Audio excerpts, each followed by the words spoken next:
How to take Amazon Prime subscription. Hey everybody, welcome back to our channel. In today's video, I'm going to guide you through the steps on how you can take Amazon Prime subscription, so make sure to watch the video till the end.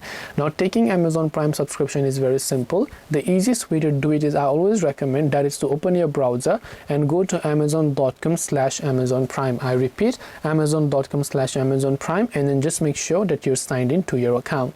Now, once you go to amazon.com and log into your account, you'll find they're giving us a free 30-day trial of Prime. So we can tap on the start your free 30-day trial option here, and as we've done that, you can see add a credit or debit card. So you can tap on add a credit or debit card option.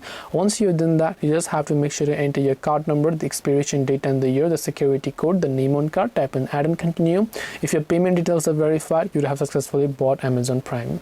This way you can take Amazon Prime subscription. Hope this video was very helpful. If you have got any questions, feel free to also leave them down in the comment section below. Thank you for watching till the very end of this tutorial, and see you soon in our next video.